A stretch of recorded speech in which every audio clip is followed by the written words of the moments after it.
दंडवत प्रणाम. मायबाप वासनिक बंधू भगिनींनो, आज प्रत्येक घरोघरी कुकर आहे. कोण्या कंपनीचं कुकर आहे, कोणाजवळ कोण्या कंपनीचं कुकर आहे.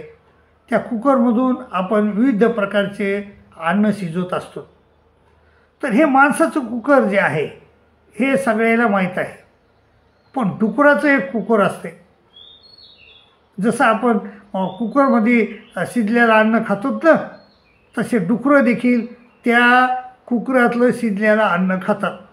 तर ते डुकराचं कुकर कोणी माहिती आहे तुम्हाला?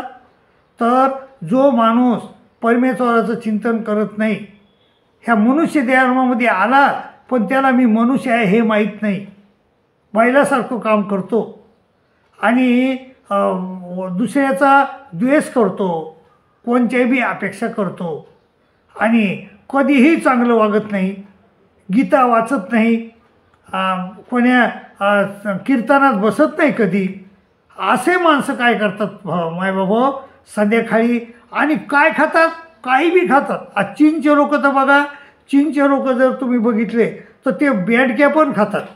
आणि मग असे बेंडक्या खाणारे लोक, हे काही बी खाणारे लोक, जे देवाचं चिंतन न करणारे लोक, हे डुकराचे कुकर आहेत. ते संध्याकाळी काही बी खातात, संध्याकाळी त्या संडासला जातात आणि त्याचा छेद करतात आणि डुकर येतं आणि ते खाते. म्हणजे हे माणसं जे येतं हे माणसं नाहीत, तर हे कोण येतं? डुकराचे कुकर आहेत. डुकराचे कुकर. पाय बाबा, तुम्ही तरी डुकराचे कुकर होऊ नका. पण ह्या जन्मामध्ये हे आलं तर सत्कर्मी करा. असं संतांनी सांगितलं आहे. संतांचे वचन पाळा, आईवडिलाला सांभाळा, आईवडिलाचे वचन पाळा आणि परमेश्वराचं चिंतन दररोज करत जा. विनामूल्य आहे ते, त्याला काही पैसे लागत नाहीत, परंतु तसं चिंतन करत जा. आणि आपण डुकराचं कुकर होऊ नका एवढीच विनंती करतो तुम्हाला. दंडवत प्रणाम, दंडवत प्रणाम, दंडवत.